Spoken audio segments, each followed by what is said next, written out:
Raymond Lee Washington was a founder of the notorious street gang called the Crips. Once a handful of teenagers dedicated to protecting their turf. In the 1990s, Crips numbered in the tens of thousands and had expanded their criminal influence to wreak havoc throughout the United States. Good morning. So people, you're in the lab with Professor Melly Mel.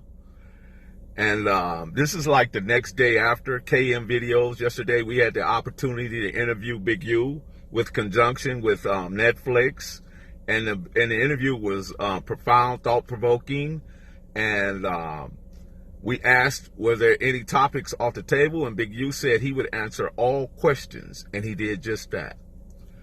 And one of my questions was what is the most important problem? What can he pinpoint as the most important problem between Crips and Bloods, Bloods and Bloods, or Crips and Crips? And he said greed. Greed, right? Well, greed leads into all areas of, like, let me give you an example. Greed also breeds jealousy, envy, hatred, ego. So I thought that was very profound that he said that. And also I asked him that, do he believe that Mercurial describes someone whose mood or behavior is changeable, unpredictable, or someone who is clever, quick, and lively? And you know, I'm not going to give away what his answer was to that, but when the interview comes out, you'll be able to see exactly what he said to that.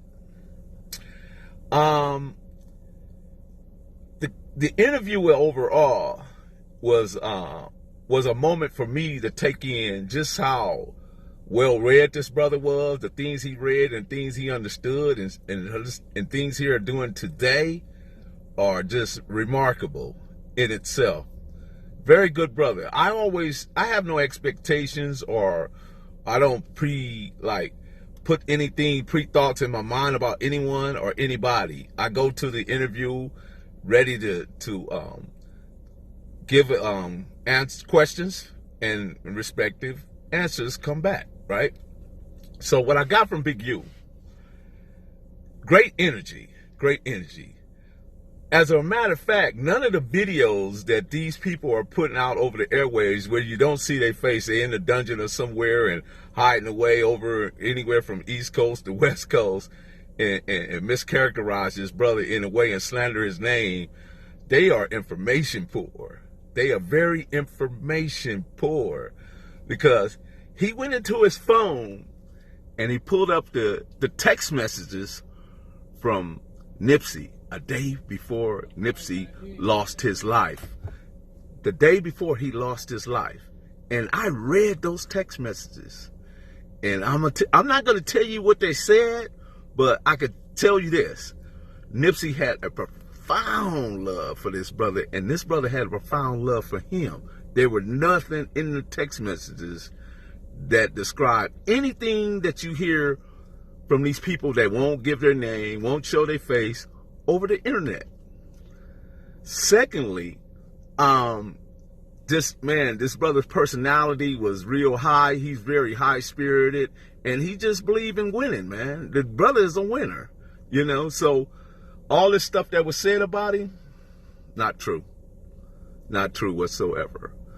So being that we are black men and we get mischaracterized on so many different levels out here, you know what I mean? And especially doing these tribes and tribalisms, you know what I mean? And people really don't understand who we are as individuals, or even within our own tribes. And they read 20 minutes of a report and decide that, man, you the worst thing that ever happened. Not true. In 1990, Hillary Clinton called us super predators. 93, her husband enacted the anti-terrorist bill, which also piggybacked the 3 strikes and other draconian archaic laws that were targeted, specifically targeted against black men and Latino men, okay? What's profound about this is that even the Congressional Black Caucus voted for this stuff, for it to be on you. So, you know, this political stuff, man, is just, you know, long as they got their money, they got the bag, the hell with you. You know what I mean? So you can't get, you know, who's Al Sharpton and this guy, Jesse Jackson, self-appointed proxy leaders. We don't have no leaders. I'm my leader. You're your leader. You know what I'm saying? So don't fall into all this stuff with these people. But back to Big U. So Big U talked about many different topics. He talked about many different things. Netflix was there in conjunction with kmvideos. We got a lot of information, and the information was very well documented. And you're gonna really like this interview. I'm telling you, it is off the chain.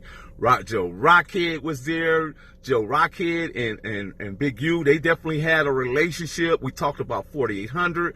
We talked about going out of town. We talked about numerous of things. We talked about, you know what I mean, things that were not so perfect in our communities. And we talked about things that both Joe Rockhead, and Big U are doing today. So once again, you're in the lab with Millie Mel, and this is the day after in conjunction with kmvideos. I'm the professor, and I'm going to tell you this.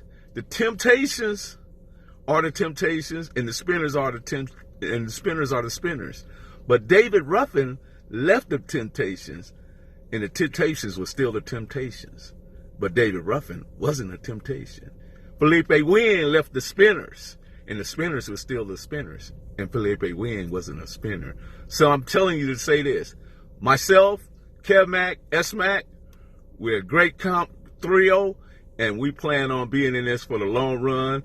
And once again, kmvideos, where content is king. We out.